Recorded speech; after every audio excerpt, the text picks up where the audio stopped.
often think about when the top goal scorers would casually skate into the zone and then rip one past the goalie's ear to the back of the net. Those goals were some of the most memorable. Some guys would just step right in on a breakaway and fire one from a few feet out. The slap shot, when executed accurately, can be a shooter's best tool for beating a goalie. The sheer power alone makes it difficult for goalies to stop, so why don't more players use it? Nowadays, it seems like slap shots are becoming less frequent in hockey. The numbers back this up. Over the years, the number of slap shots taken per game has been steadily declining. The game has simply become too fast for the classic slap shot. By classic slap shot, I mean the type you've seen players like Gretzky use back in the day to beat a goalie clean. Wayne Gretzky in on goal. Shoots, scores in overtime. These types of shots rarely go in anymore, partly due to the evolution of goaltending, but mainly because the speed of the game has increased significantly over the past 15 to 20 years. We'll get to one-timers later, but for years, slap shots were the common weapon of choice for offensive players entering the zone, or for defensemen shooting from the blue line. In today's game, however, it's no longer the preferred option. Taking a properly executed slap shot is situational. Great slap shots require time and space. As the game has progressed in speed, skating, and stick technology, coming in off the rush and taking a slap shot just isn't the best decision. Players rarely have the time and space to wind up and hammer one home. Defending teams almost always have a player applying back pressure, and almost everyone is a fantastic skater, which speeds up the game and forces shooters to make quicker decisions with the puck. Even when modern-day shooters do have the time and space, most prefer to let a quick wrister or snapshot go instead of the traditional slap shot. Speed and deception play a big part.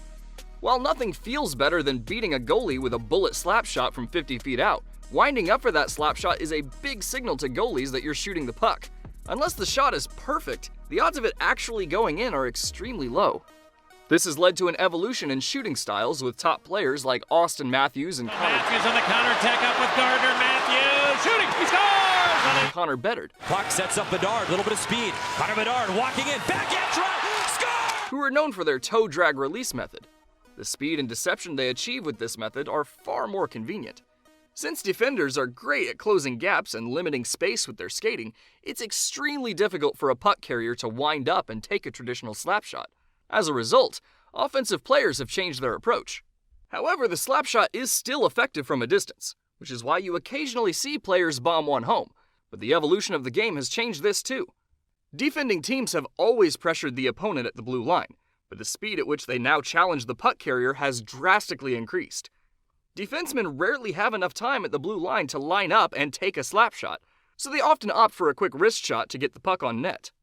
The best offensive defenders in the NHL have mastered getting pucks through traffic as quickly as possible, choosing precision over power. Speed and efficiency dominate the game, and unfortunately, the slap shot rarely fits these categories. The slap shot hasn't gone fully extinct though. You'll see players launch one, but a properly executed slap shot requires time and space, which is why they're most useful on the power play. The game slows down and opens up with a man advantage, giving the best shooters an opportunity to use this lost art. Some of the top players are almost automatic with their one-time slap shot on the power play. When given the space, players can wind up and unload as quickly as possible. But even one-timers are evolving. Look at the top goal scorers in the league. When they take a one-timer on the strong side of a power play, they rarely wind up for a full slap shot. At most, they bring their stick back to their hip and use a hybrid release, once again choosing speed and efficiency.